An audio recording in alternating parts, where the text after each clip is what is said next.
Hey friends, what is up? Thank you so much for stopping by and checking out our channel as always. In today's video, we are going to be talking about how to get started with the music production business. For those of you who are new here, my name is Daniel from iosoundstudio.com, where we make inspiring music for people all around the world. And our goal is to impact the world with music and to inspire and teach other people to do the very same thing. So let's go ahead and get straight into our video today. I'm gonna be talking about 3 basic things, and if you stick with these things for long enough, you'll be sure to be along your way in your own music production business. Now, this might sound kind of counterintuitive, but the very first thing that you need to do in order to start a music production business is make music. Start making music and make as much music as you possibly can. Now, Daniel, that doesn't make any sense. Why would I make all this music for free? Well, that's a great question. Let me actually tell you why. Realistically, if you want to start out in your music production journey, you will have to make music and make a lot of music for free.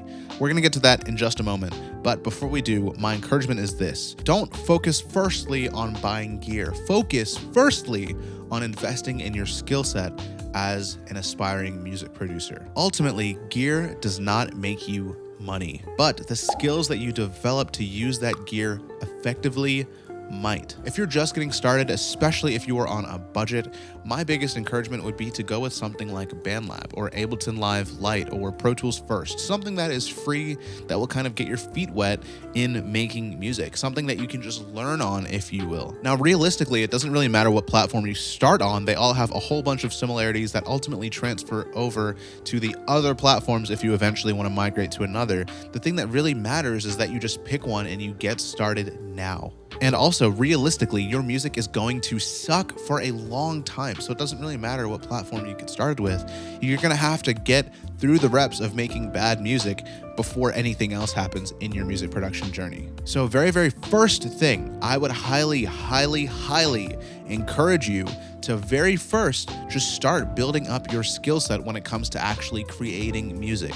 Now that means you're gonna have to put in a lot of reps. You're gonna have to spend a lot of time. You're gonna have to make a lot of songs that are not good. And very likely that's gonna take you months and maybe years. Most likely it'll take you years before you make anything that's actually really good. But the reality is that when it comes to music production, you really need to learn how to embrace the journey and embrace learning and failing and growing. Now, once you feel like your skills are developed enough to start actually investing in this, and you've kind of tested the waters to see if this is something that you really even want in the first place, after you get to that place, I would suggest building your foundation. Now, if you intend to actually pursue this as a serious business and a serious career, I would suggest going ahead and making a website for yourself, something that can just be a basic landing page and a place to actually showcase the work that you have made. Now, at this point, I wouldn't spend too much time here.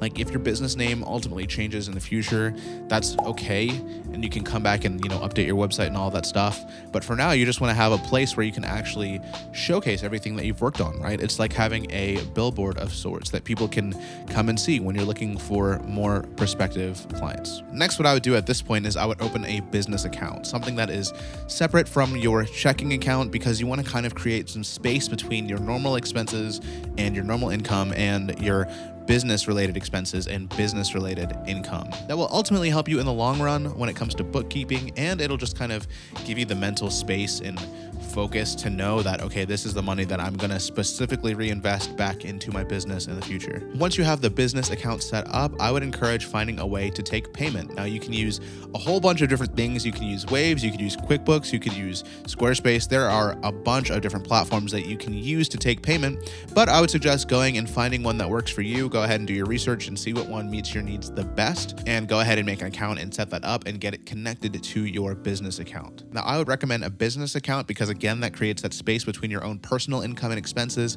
and your business income and expenses, but it's not necessary. For quite a while, I was using my personal checking account as my business account, and I was just being intentional with how I used it, and I monitored it pretty closely. But again, it's easier to just have a business account to start with. Now, once you feel like you have all these fundamental things in place, you can decide for yourself whether or not you want to form an LLC. It's not a bad idea to have an LLC, but I don't think you necessarily have to, especially if it's just you working and you're just doing a service-based serious business, then I think you could be safe just having a sole proprietorship, but I will leave that up to your discretion. I encourage you to do your research and go ahead and form an LLC if that meets your needs the most. Now, number 3, start marketing your newly developed skills as a music producer. Now, how do you go about doing this realistically and practically? Well, chances are you are going to have to make a lot of music for free for quite a while until you gain some credibility. Now, once you feel like your skills are actually up to par and the music that you make is comparable to other music producers in the same kind of niche that you are in, then from there, there's a whole lot of different ways that you can actually make money as a producer. And I actually have a video about that you can check out here if you want to learn more about how to make money as a producer. But ultimately, no matter which lane you decide to choose, you're most likely going to have to work for free for quite a while. One thing that I would highly suggest that you do in this stage of your music production career is to build publicly, is to post videos of yourself making content, making beats, making music every single day if possible. Now, this is kind of similar to the first step where you were kind of just honing in your skills and honing in your crafts, but at this point, you're actually making music that you're more proud of, that you're kind of ready to showcase. You think it's kind of to a place where you wouldn't mind other people seeing this music. Now, at this point, you're basically practicing like you were in the first little bit, but now you're recording yourself and you're putting it on the internet. This brings us to an interesting part of the marketing funnel called the discovery phase. People need to come across you and see what it is that you actually do. They need to see that you, first off, exist. They need to see that you are actually skilled in what you do. And that is a huge step towards actually working with you and starting to generate income through music production. Now, at this point, once you feel confident enough in your skills and you think that you actually have something to offer people and you believe that people will hire you for the skill set that you've developed, at this point, I would encourage you to start reaching out to people, start DMing people, start DMing artists, start DMing producers, start DMing mixing engineers, and just seeing if you can find anyone who wants to partner with you. Now, when it actually comes to writing out DMs, there are several different tactics that you can do. I would encourage you to write 3, 4, 5 templates and try sending that out to, a dozen people each one and see which one has the best response. And I would kind of work on just that specific template and hone it to make it really good and really effective instead of, trying to just cold DM people and be really annoying about it. You want to figure out kind of what works. And this is a good trial and error way to figure that out. But the goal is ultimately to start collaborating with people so that you have more credits to showcase back on your portfolio website. And again, at this point, you want to start sending people some of the music that you've made yourself, right? You want to start building up a playlist on Spotify and Apple Music and sending that out to potential artists that you would like to work with and start kind of building a relationship with them. Now, one thing that's kind of important here too is figuring out what kind of artists you want to work with.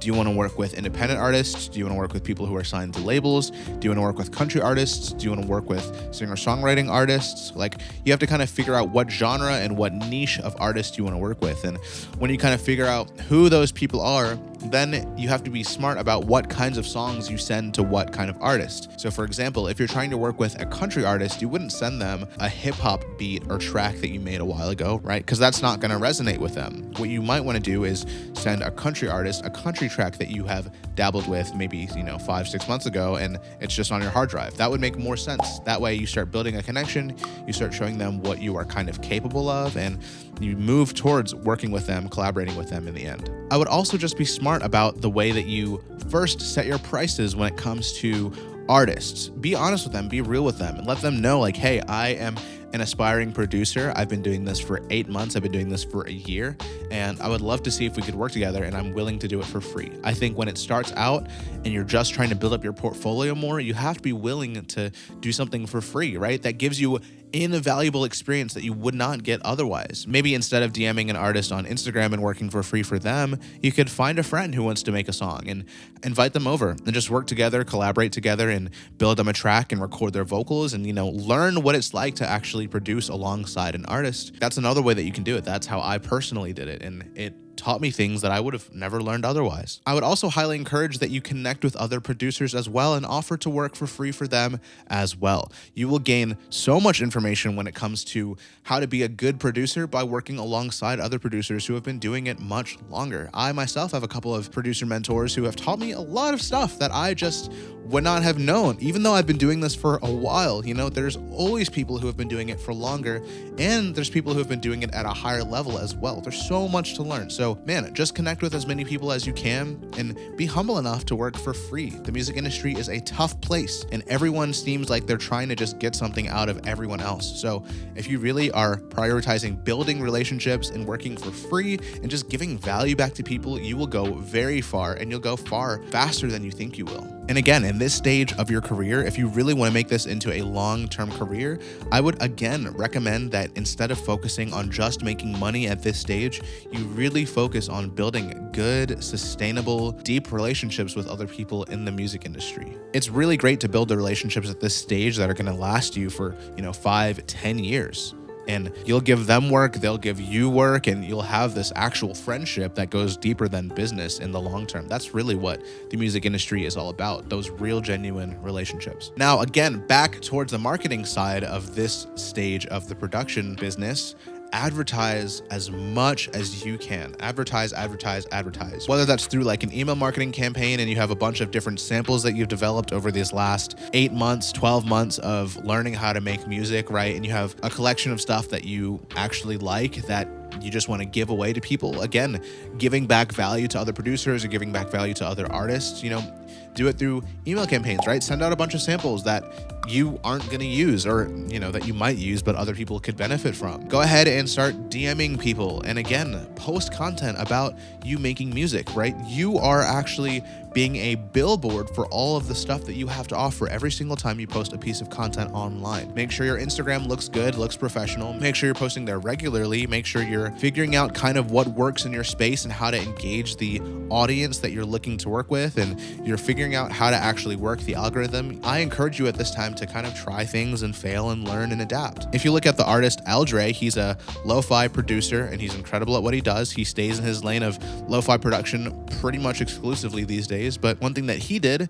is he would find popular songs and he would flip them, and some of those started gaining traction. He would do lo-fi flips of them and he would do different kinds of song flips at different points, and the lo-fi ones really started picking up and he started really niching down on that and he blew up, and he's been doing really great for himself in the lo-fi space ever since. So find creative ways to advertise your skill set. Figure out how to get there in front of people who might want to collaborate with you.